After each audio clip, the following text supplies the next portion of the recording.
Hey everybody, welcome back to Hangin with Hodge. I'm Dave Hodgkins, your host. I appreciate you coming out here. I hope that you have a good time hanging out with us today. Come for the mead, stay for trying something new.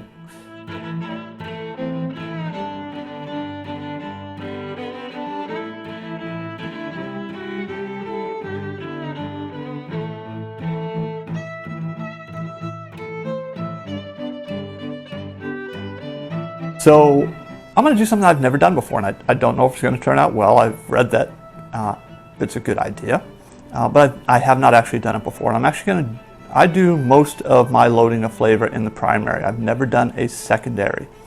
So I'm going to do that today. So in a previous video, we made a straight up 1 gallon batch of mead, water, honey, yeast, nutrients. That was it. And this is now ready. This measured out the gravity reading, the original gravity reading. Let's check our notebook. Was 1.110, and it finished out about 2 weeks ago at 1.000. So it's been sitting here. I haven't had a chance to rack it yet.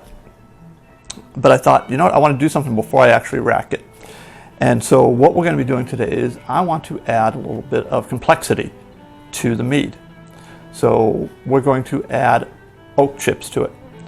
Now, there are different types of oak chips that you can use, different types of oak that you can use. You can use spirals, which are just long tubular pieces of wood that have a spiral in it. You can use cubes. I'm going to use chips. So from what I was reading, the cubes and the spirals you leave in longer.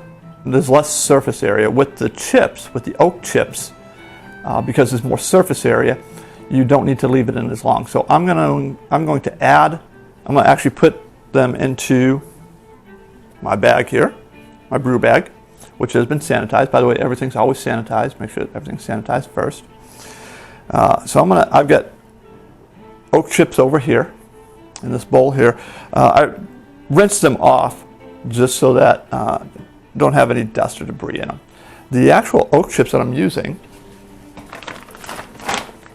is the Jack Daniel's Whiskey Barrel Smoking Chips that I use out on my grill. And I thought, hey, I can use that. I can try using that. And it says made from 100% Jack Daniel's oak aging barrels. Give that great Jack Daniel's flavor to the food you cook. Well, now we're going to give that great Jack Daniel's flavor to the mead we brew. So we're going to give that a try and see how it goes. And then on top of that, one of the other parts that I've never done before, I've got the wheel of spices. I'm going to be adding vanilla into it as well. So I'm going to take one of these vanilla pods, I'm going to put that in there as well. I'm going to drop in the blue bucket there. By the way, the Wheel of Spices. On Amazon Prime, they're coming out with the Wheel of Time. So I'm so looking forward to that series. I've read the books. I'm excited about it. 1,000 points to anybody who has read any of the Wheel of Time books. Drop a note in the comments below.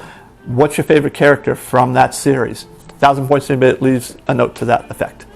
So let's, and we also want to take a little tasting of it. We'll be using our Fenville Valley wine glass. So my wife and I would like to go out to different wineries, do some wine tasting, a little tasting here, a little tasting there.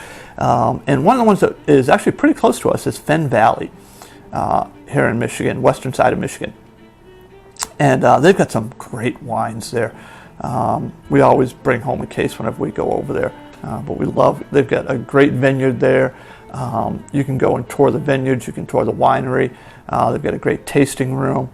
It's wonderful. So if you get a chance, check them out as well. And no, it's not a paid sponsorship. They don't even know that I have this channel as far as I know. So, but if somebody wants to ping them and say, hey, go subscribe to his channel, like you should subscribe to this channel as well. Just click that subscribe button. And don't forget to click the like button as well. 2,000 points for anybody who clicks the like button. All right, so let's go ahead and we're going to pop this lid right there. We've got our wine thief here, or our mead thief in our case. Again, I've already measured it, so I know that it's at 1.000, which is the final gravity reading, which means it's dry. All right. And it smells good. So you can tell that is really clear. That's what you want your mead to look like. You want it to be nice and clear. If you're making a straight mead, nothing added into it, that's what it should look like at the end of the day, or the end of the brewing cycle, about 2 months later. So we actually started this one on July 10th, and we took our reading on August 20th.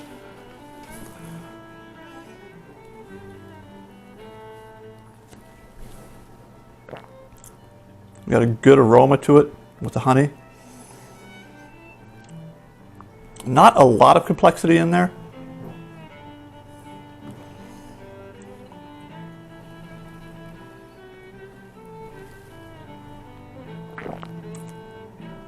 It's still a young mead, you can tell it. It is very dry. When I actually move it into secondary, I'll probably do some back sweetening as well. Wow, that's dry. Good, but dry. So we're going to go ahead and add in our wood chips here. I'm really hoping that I don't mess this up. I'm hoping this comes out well.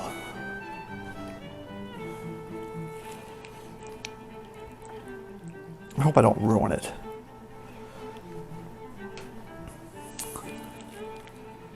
Right, when you got something good and you're like, hey, this is good, and you're like, oh, I can do better, and then I end up ruining it because I couldn't accept it as it was. Let's make sure we get all these chips in here. And it's just, I just took a handful out of that, the bag there. What I read, about a handful per gallon. I don't know if I don't know if it's per gallon or it's just a handful in general. You know, maybe it's a handful no matter what, whether it's 1 gallon or 5 gallons. I don't know. What we're going to do is we're going to do several tastings along the way. So we're going to start at, I think I read about a week. We'll start at it. One of the things that we don't want is, I was talking with a buddy of mine, another YouTuber, Garrett, and he was mentioning how he had over-oaked mead. I think he said that he over-oaked a mead, or maybe he tasted one that was over-oaked. And it was like chewing on a piece of wood. And so we don't want that. All right, so we got our vanilla bean here.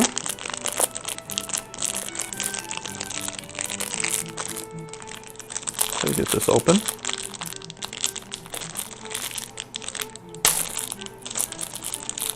So that didn't work quite the way I thought. There we go. So now, I don't know if I'm, oh, it smells really good. I don't know if I'm supposed, well, you know what, I'm going to break it up anyways. Looks like there's 2 in the little bag there. And I don't know if you're supposed to, wow, that smells awesome. I'm going to break it up so that it gets more in there as well. And again, I don't know if I'm doing this right or not. I'm trying it.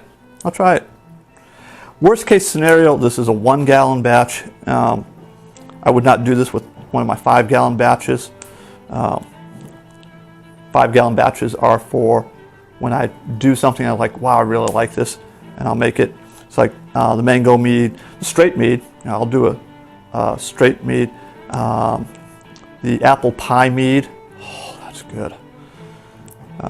That's again one of our favorites. Then there is the Lord of the Rings mead, which is an apple pear mead that I make. That's also really good. So again, we're just gonna, okay, so I broke that up. Just a bunch of little pieces here for that. It smells really good. We're gonna go ahead and seal this up. This makes it really easy to be able to retrieve it out as well. And the first set of meads that I used, I put in additional stuff into it, and that just sank right down. Good.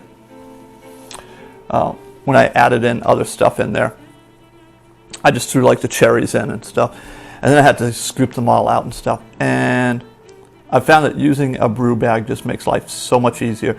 At the end of the day, when we're done, I just grab the bag, pull it out, and we can go ahead and move it at that point. So we're going to start with that. We're going to close that up. We're going to give it a week. Come back and pull it out, taste it. If it's got a good taste to it, we'll go ahead and remove it and move it to secondary to a glass container. There we go. All right. So I hope you enjoyed the video. As I said, go ahead and leave a comment below, especially the character from the Wheel of Time series, if you've read that. And I'm going to have some videos over here. I have no idea what they're going to be. And I'm going to have a subscribe button over here. I do know what the subscribe button does. So take a minute, click the subscribe button, click the like button. I really appreciate it. And until next time, I'm Dave Hodgkins. Thanks for coming out and hanging with Hodge. Cheers.